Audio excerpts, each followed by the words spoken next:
Hello, friends, fiends, and fellow YouTubers, and welcome to episode 647 of the Daily Comic and Collectible.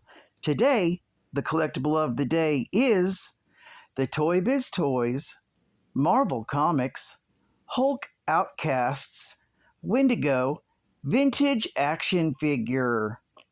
Hulk Outcasts are creatures from the desert that were caught in the Gamma Blast with Bruce Banner that transformed him into the powerful, incredible Hulk, causing once normal critters to become mutated themselves into strange-looking beasts.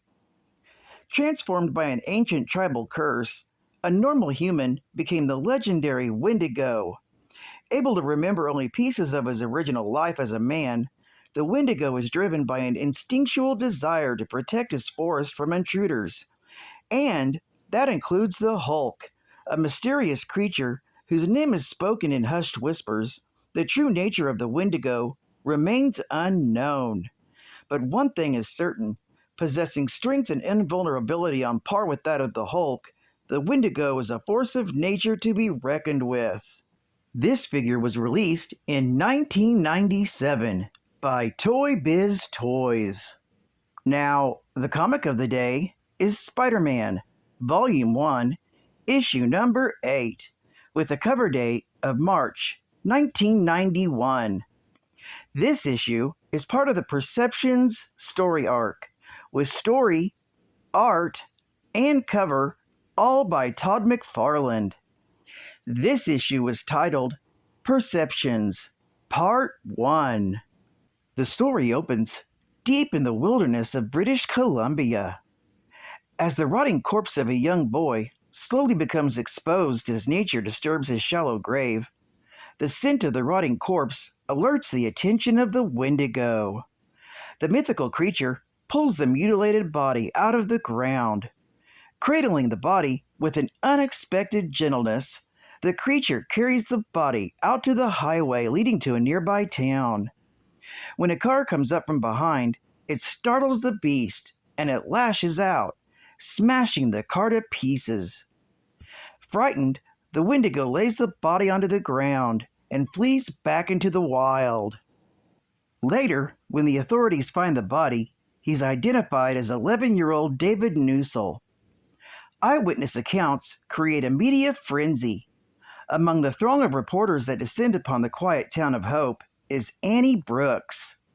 Brooks learns from Chief Inspector Cron, the RCMP's media liaison, that this wasn't the only child to go missing, and turns up murdered. With a Bigfoot monster on the loose, local hunters have been rushing into the woods to try and capture and kill the beast. This takes a heavy toll on the local wildlife. As the media presence in Hope grows, the story spreads across Canada, and eventually, the press in the United States begins picking up on the story. Later on, in New York City, Spider-Man has just webbed up a mugger and listens to his bogus story about trying to sell a knife to an old lady. He tries to get the mugger to confess, but he refuses. The entire process takes an hour, long enough for Spider-Man's webbing to dissolve, sending the thug falling into the garbage-strewn alley below. The fall knocks the mugger out, so Spider-Man heads off, leaving him to the authorities. However, the attempted mugging has slowed down his return home.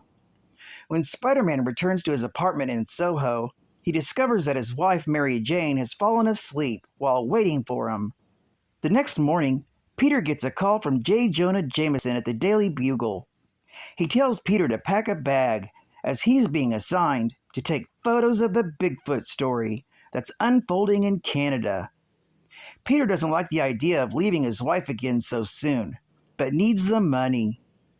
Soon, he's packing a bag and takes a flight to Western Canada, along with Daily Bugle reporter Melvin Gooner, much to his chagrin. In Canada, Anna Brooks feels the weight of breaking this story starting to weigh heavily. Thinking that the Wendigo is responsible for the killing, she wonders what could have motivated the monster to kill. With another boy, Bill Rice, still missing, she fears that he too may be dead. In the woods, the Wendigo feasts upon his latest kill. Not far away, an RCMP search party comes upon the mutilated remains of the Rice Boy. Inspector Cron calls the discovery in and tells his men to try and keep the press as far away from the scene. The inspector then tells his men to get to the Rice home and inform them of the tragic news before the media gets wind of it. Cron is now more determined than ever to find the creature and kill it. However, when the news does get out, the people of Hope become fearful for their lives. Homes are under lock and key, and the purchase of weapons and ammunition in the region skyrocket. Meanwhile, the press continues to sensationalize the story with each passing day. By this point, Peter Parker has just checked into his hotel room in the nearby town of Chilliwack, where he checks in on the phone with Mary Jane. After confirming that things are just as horrific as the papers have stated, Peter tells his wife that he's going to get some fresh air and goes out web-slinging as Spider-Man. It has now been 9 days since David Nussel's body's been found, and the people of Hope are still gripping in terror as the Wendigo is still on the loose. A group of hunters are out hunting for the creature and come across a wolf stalking the area. Before they can shoot the innocent creature, someone jumps out and knocks them out.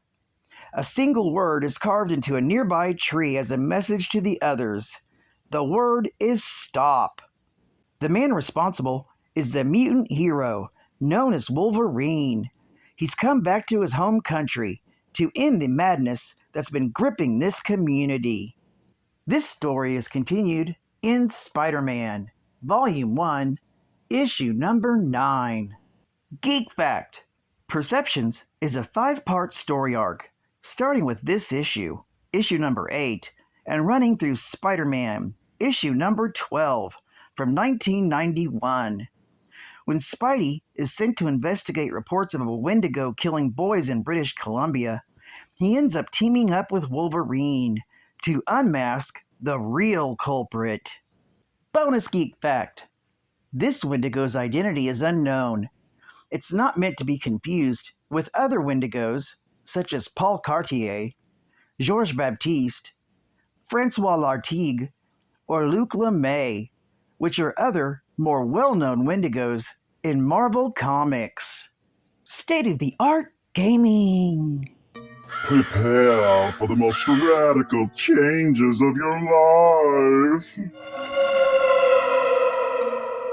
Just when you thought the daisies were taking root on Dracula's grave, he and his evil army arise in Konami's Dracula's Curse for Nintendo. But behold, this time the magical gift of transformation lets you turn yourself into 3 different spirits. You'll need them to fend off the Council's legion of grotesque ghouls. And with 17 possible regions of unending doom, it's never quite the same adventure twice. So, noble warrior, choose your paths of fate wisely, and you may bury Dracula for good and live to become an immortal legend. But don't count on it.